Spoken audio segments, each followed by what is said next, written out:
नमस्कार मित्रों। दोस्तों, इंडिया को वर्ल्ड की डायबिटीज़ कैपिटल कहा जाता है क्योंकि हमारे देश में लगभग 10% पॉपुलेशन इस बीमारी से ग्रसित है। परंतु दुर्भाग्य की बात यह है कि हमें इस बीमारी से ग्रसित होने का पता कई साल गुजरने के बाद चलता है। परंतु यदि हम डायबिटीज़ के अर्ली वार्निंग साइंस के आधार पर इस बीमारी को शुरुआत में पहचान कर अपना खान पान और जीवनशैली बदल लें तो हम कई सालों तक बिना किसी दवा के अपने ब्लड शुगर को लेवल को नियंत्रण में रख सकते हैं। और कई सारे केसेस में तो ये देखा गया है कि खान पान और जीवन शैली के बदलाव करने पे डायबिटीज़ रिवर्स होकर जड़ से खत्म हो गई है। आज की वीडियो में बात करेंगे डायबिटीज़ के उन 10 प्रमुख लक्षणों की जो कि डायबिटीज़ को शुरुआत में ही पहचानने में मदद करेंगे तथा उन 3 महत्वपूर्ण कदमों की जो कि आपको ब्लड शुगर को नियंत्रित रखने में बहुत ही मददगार होंगे। बार बार पेशाब जाना और बहुत अधिक प्यास लगना। डायबिटीज़ के मरीजों में ब्लड शुगर बहुत हाई होने के बावजूद भी शरीर की कोशिकाएं इस शुगर को अपने अंदर खींच नहीं पाती हैं। अतः गुर्दे इस बढ़ी हुई शुगर को बाहर निकालने का प्रयास करते हैं। इस प्रक्रिया में बहुत जल्दी जल्दी पेशाब लगती है और शरीर में पानी की कमी हो जाती है। इसकी वजह से बहुत ही जल्दी जल्दी प्यास भी लगने लगती है। ये 24 घंटे में कोई व्यक्ति 7 या 8 बार से ज़्यादा पेशाब करने के लिए जाता है तो ये डायबिटीज़ का शुरुआती लक्षण हो सकता है। अत्यधिक भूख लगना।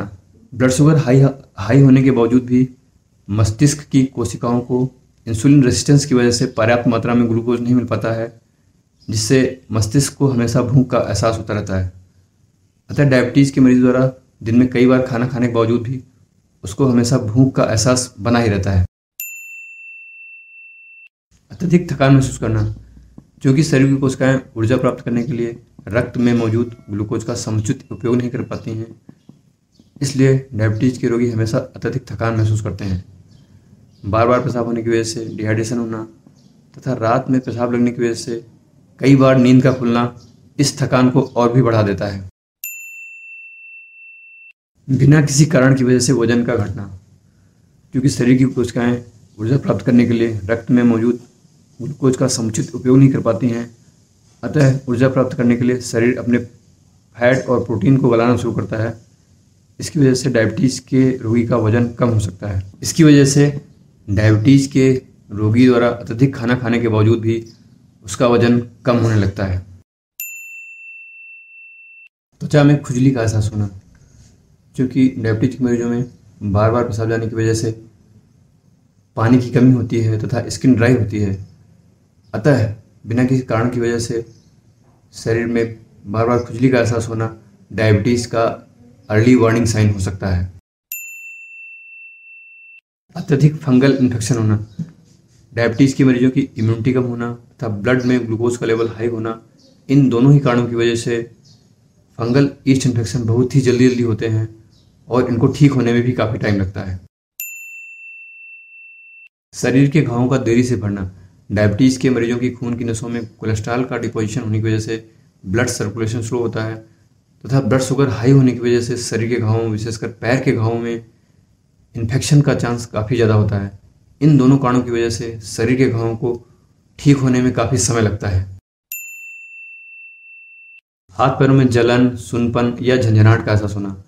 डायबिटीज़ के मरीजों का पुअर ब्लड सर्कुलेशन सबसे पहले हाथ व पैर की नर्व्स अर्थात तंत्रिकाओं को प्रभावित करता है।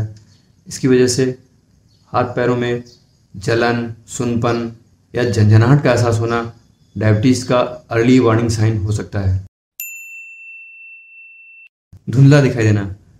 ब्लड शुगर हाई होने की वजह से कई बार आँख के लेंस में सूजन आ जाती है, अतः धुंधला दिखाई देना डायबिटीज़ का अर्ली वार्निंग साइन हो सकता है।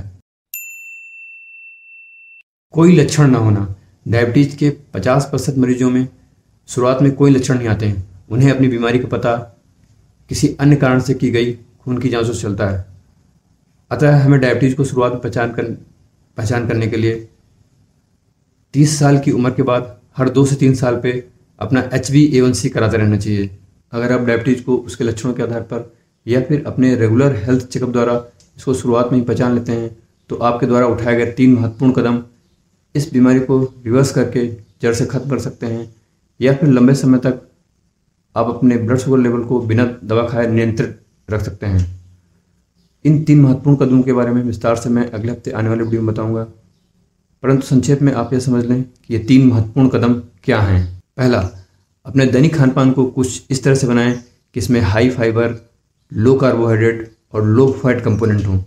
इसके लिए आपके भोजन में सीजनल सब्जियां, फल तथा अंकुरित अनाज की भरपूर मात्रा होनी चाहिए। प्रोसेस्ड, रिफाइंड, पैकेज्ड तथा डिब्बाबंद खाद्य पदार्थों से जितना ही दूर रहें उतना ही अच्छा होगा। दूसरा, योगा और एक्सरसाइज के लिए आधे से 1 घंटे का समय अवश्य निकालें। प्राणायाम और योगासन, जहाँ एक ओर हमारी इंसुलिन बनाने वाली फैक्ट्री अर्थात पैंक्रियाज को शक्तिशाली बनाते हैं, वहीं दूसरी ओर एक्सरसाइज इंसुलिन रेसिस्टेंस को कम करके हमारी इंसुलिन रिक्वायरमेंट को कम करती है, जिससे हमारी इंसुलिन बनाने वाली फैक्ट्री अर्थात पैंक्रियाज का वर्कलोड कम होता है। इस तरह इस फैक्ट्री को सुचारू रूप से लंबे अरसे तक काम करने में सक्षम बनाती है। तीसरा, आधे से 1 घंटे का समय ध्यान अर्थात मेडिटेशन के लिए अवश्य दें।